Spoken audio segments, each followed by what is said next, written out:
we're going to go over some of the tools that you'll need when building one of Brock's hunting cabins. You know, it's pretty simple with the things you need. First of all, you need a good sledgehammer.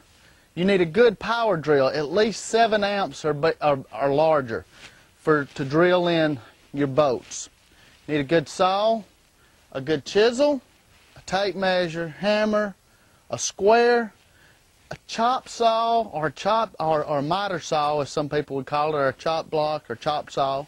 You need a 4-foot level. Now you got to make sure that you have every one of these. It's real important. And again, the importance of having a drill that's 7 amps or larger, because those bolts won't go in. They're about 9 inches long, and if you do not have a 7 amp or larger, it will not force those bolts all the way in and sink them in. We're going to put these in a list up here on the screen where you'll see what you'll need. Make sure on your miter saw it's at least a 12-inch where it'll cut through the logs. We're now blowing off the deck of any excess dust or wood particles before we put Thompson's water seal. We'll use 3/4-inch tongue and groove OSB board, or you can use Advantech where you won't have to put Thompson's water seal on it.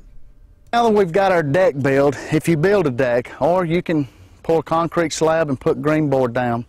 But what we do next before we start putting logs down is we got a 1.5 to 2-inch drip edge that we put down.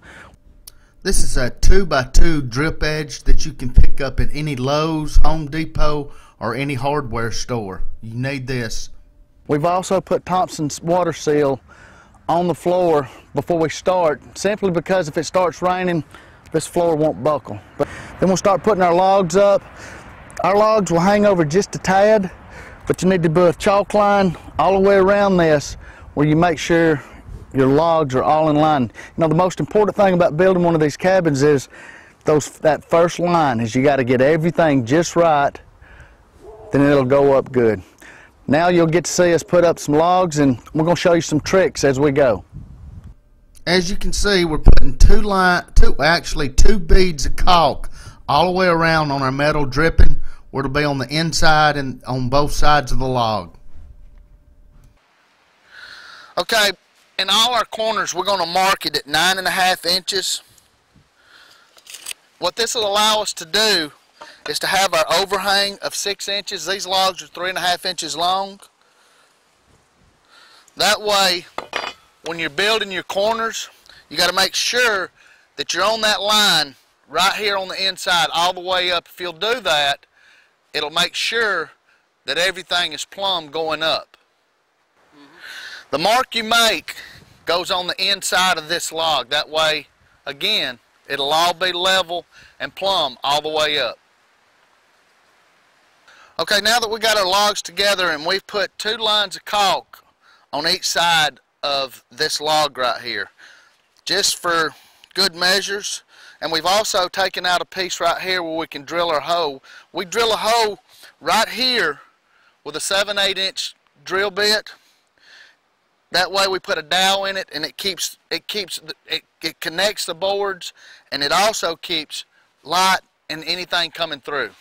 But we're going to go ahead and toenail this.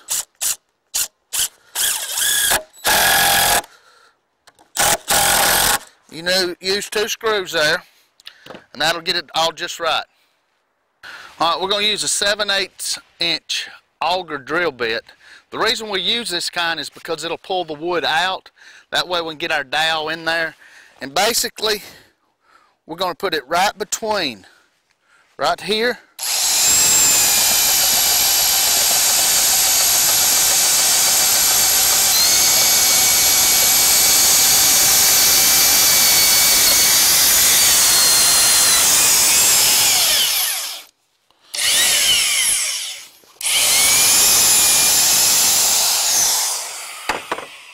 Okay, now that we've got that,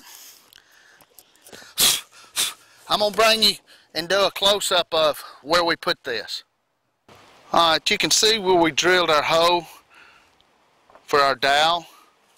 Now we'll put caulk down in there, and then we'll drive our dowel in there, and again this will keep your wind, rain, anything from coming through, and it connects everything together along with these bolts. Now on all your butt joints that connect logs, you do the same thing with the dowel. You put a caulk bead on each side, bring it together, toenail it, and then knock out your notch and drill your hole. You need that in every crack where these logs butt up to. Alright, now we've already put our caulk in here. We're going to drive this dowel all the way down. That right there will make sure that nothing gets through if there's a crack here. And there are going to be some cracks, and this wood will swell and it will shrink. So make sure you do that, not only on all your corners, but when you butt two logs up, you do the same thing. Alright, these are 8-inch boats.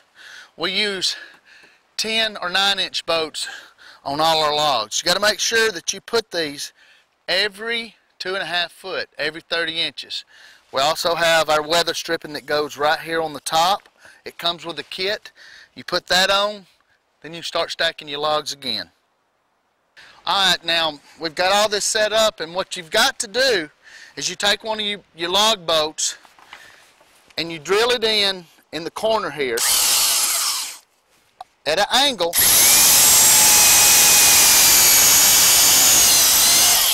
through that dowel, and that will ensure that this thing is tight as a drum.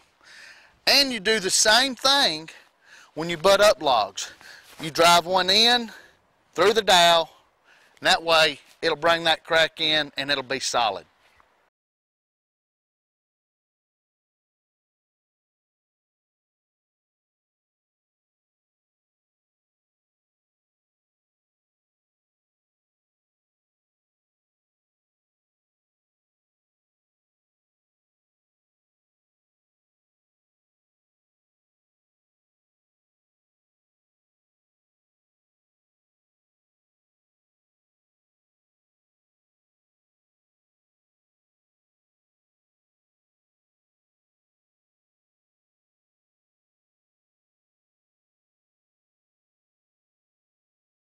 These are our holes for our electrical. You do them with a 7/8 inch drill and go up 2 logs.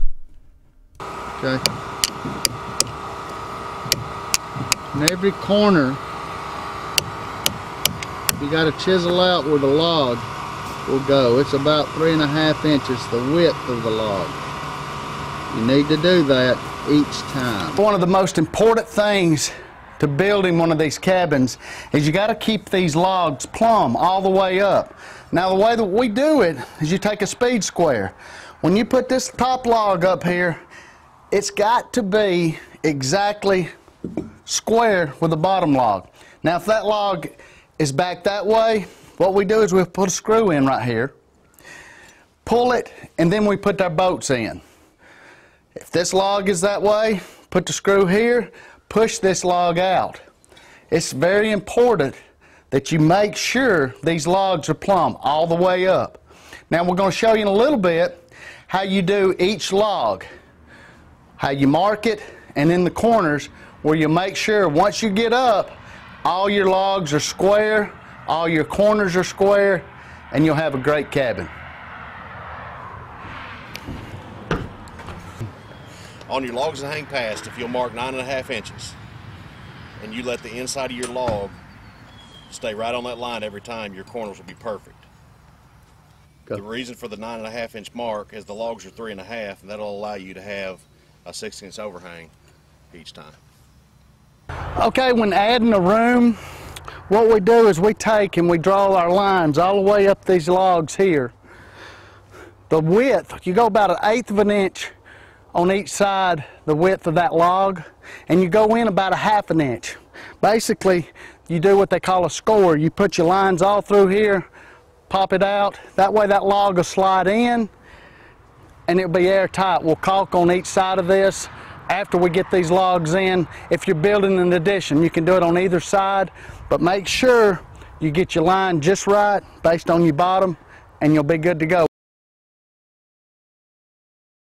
Now what we've done, we've gone 13 logs high. we go 13 logs high on the main section and 13 on our addition. The 14th log, you put blocking in between your rafters after you get these up, and we'll show you that in just a minute.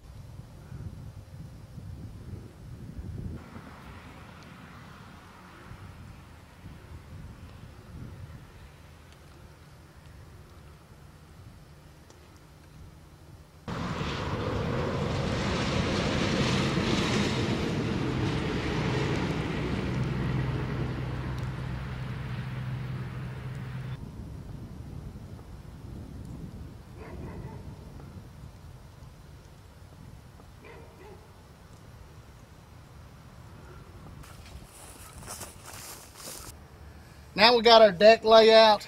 We've got our 2x8s, 19 1/4. We're going to start putting our deck board on now, and we'll have this deck finished except for our posts and our rafters. We'll show you how that comes along. We've got 4x4 posts in the front here for our deck, and we've got deck blocks that we've used. This is what we're putting up right now. Is for our ridge beam, which is a 55-inch 2x4 for the height.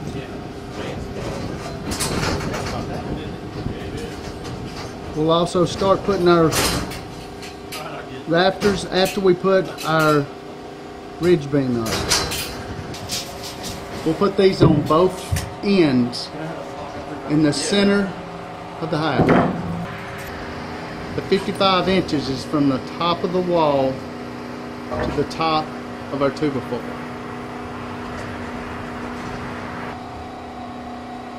We secure this 2x4 with 3-inch deck screws. That way we can screw them out when we're done. This is our main beam that'll go down the center of the cabin in the main section. There's a 2x10. Our rafters go at 3-foot centers, so we're marking them on our main beam. That's a 2x10 that will go through the center of the main section of the cabin. We're marking these so we'll be able to put our rafters attached to those. Now we're attaching the main ridge beam. We've marked it for our rafters. We're putting it on top of the 2x4s that we attach to each end of the house. Right now we're marking our pitch on one of our rafters to get our angles. This is a bird's mouth we've cut, and our roof is an 8/12 pitch.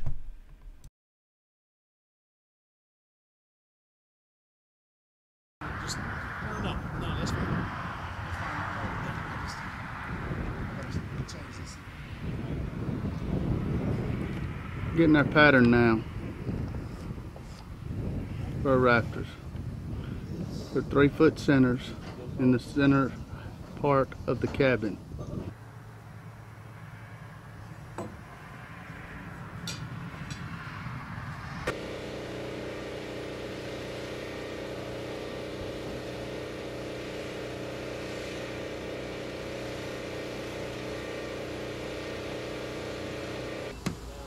Okay, we got our rafters up. They're on 3-foot centers. Okay, they've taken the blocks, cut them the lengths they've needed, placed them in between the blocks and marked where they're going to cut them with the table saw at an angle where the roof and the tongue and groove will go. They'll put a big bolt in it and toe nail it, and they'll be done.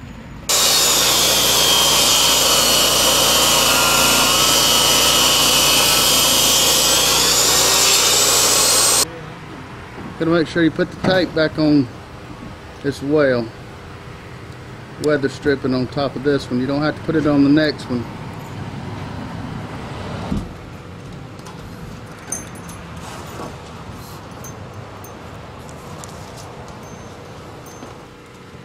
You got it, Jim.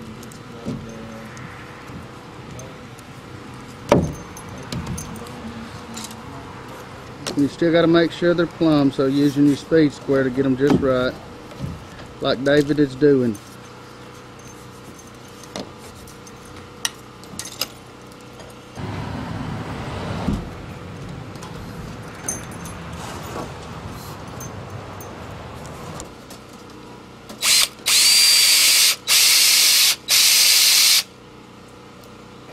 We'll put a screw on each end of the boat.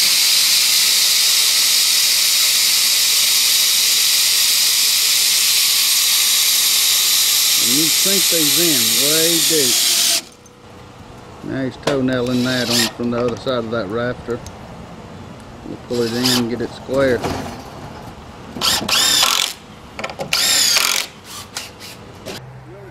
Alright, we've got our blocking in and we're fixing to start putting up our tongue and groove for the roof.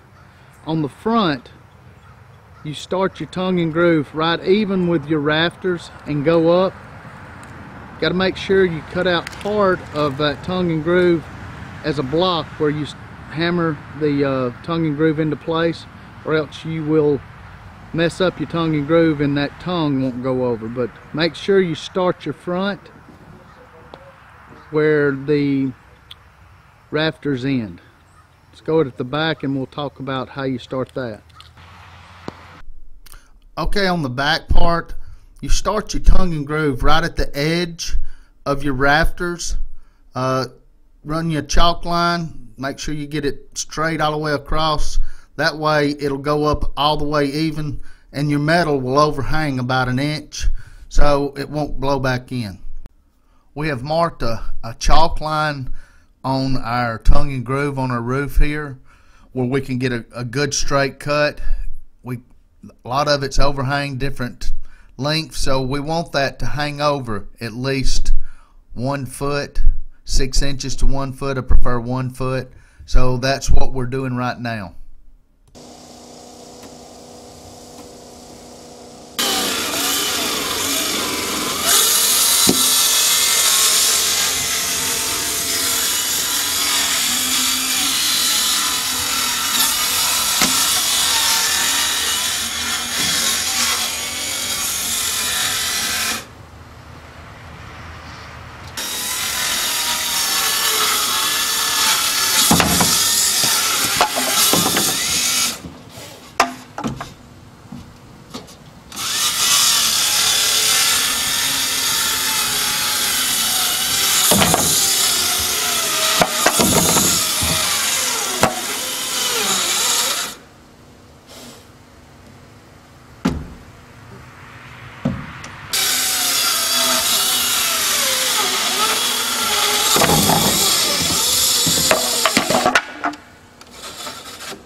Now it's flush.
we've completed our cabin, and I hope that when you buy your Brock's hunting cabins that you'll enjoy it as much as I have putting it up. It's been a real pleasure.